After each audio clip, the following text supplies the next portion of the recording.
मुक़त्तआत किसे कहते हैं? इसका आंसर ये है वो अल्फाज जिनके उम्मीद है कि अब आपको दोनों मत की अच्छे से समझ आ गई होगी कि बड़े अस्सलामु अलैकुम वरहमतुल्लाहि वबरकातुहू। मेरा नाम है सायरा फैसल और आप देख रहे हैं सायरा फैसल ऑनलाइन टीचर।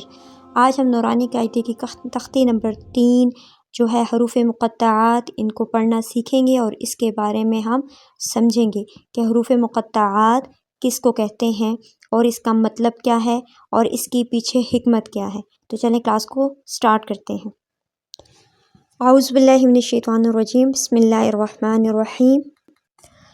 अलिफ लाम मीम। अब लाम के ऊपर क्या है? मद है। आगे चल के इंशाल्लाह मैं आपको बताती हूँ कि बड़ा मद कौन सा होता है और छोटा मद कौन सा होता है और इनको कितनी अलिफ के बराबर खींच कर पढ़ते हैं। लेकिन सबसे पहले हम इस तख्ती को पढ़ लेते हैं।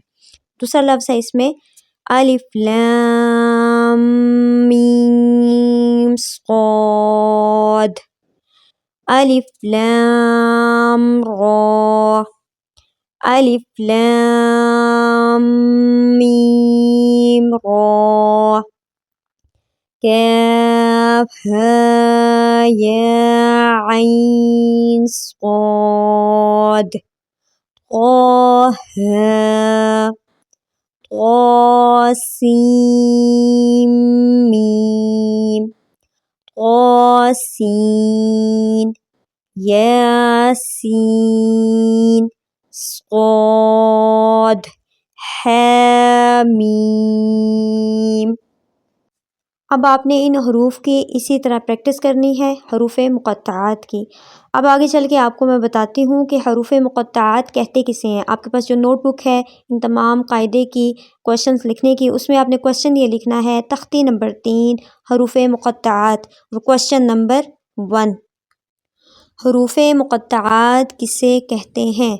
इसका आंसर ये है वो अल्फाज जिनके मायने सिर्फ़ अल्लाह ताला को पता है, हमें नहीं पता, और ये जन्नत में लोहे नूरानी में महफूज हैं, हरूफ मुक़त्तआत कहलाते हैं। लोह बेसिकली कहते हैं एक बोर्ड को, और जन्नत में ये वहाँ पर लिखे हुए हैं। अब इनके पीछे क्या हिकमत है ये अल्लाह ताला बेहतर जानते हैं। तो इस तरह इसकी डेफिनेशन हुई कंप्लीट। अब हमने जो सबसे पहला लफ्ज़ पढ़ा था अलिफ लाम मीम। अब इसमें देखें लाम को मैंने खींच कर पढ़ा क्योंकि लाम के ऊपर थी मद और इसको मैंने खींचा। कुरान पाक में मद 2 किस्म की होती हैं, बड़ी मद और छोटी मद। बड़ी मद को 5 अलिफ के बराबर खींच कर पढ़ते हैं और छोटी मद को 3 अलिफ के बराबर खींच कर पढ़ते हैं। जैसा कि अब बड़ी मद को है ब, अलिफ मद ज़बर ब, हमज़ा ज़बर अ, ब अ। इसी तरह बी ई, बू उ। तो ये होगी हमारे पास बड़ी मद। अब इसके साथ छोटी मद देखें जो कि ऊपर लिखे हुए भी हैं। छोटी मद जो है उसकी अलग से शेप है और बड़ी मद की अलग है। तो यहाँ पर भी इसी तरह है, जैसे बा या ज़ेर बी, इसको मैंने 3 अलिफ के बराबर खींचा। ब वाओ पेश बू, फिर उसके आगे आइन के ऊपर बड़ी मद है और इसी तरह हमज़ा लाम ज़बर आल, ये बड़ी मद है। उम्मीद है कि आपको छोटी और बड़ी मद दोनों की अदायगी की समझ आ गई होगी यहाँ पर। अब इसके साथ कुछ और एग्जांपल मैं आपको बताती हूँ, जैसे कि है सबसे पहला लफ्ज़ है शा, इसको मैंने 5 अलिफ के बराबर खींचा। दूसरा है दब और तीसरा है इल्ला। अब इसके साथ बा के ऊपर तशदीद है, वो क्योंकि एक अलग से कायदा है, आने वाली वीडियोस में वो भी आपको इंशाल्लाह बताएंगे।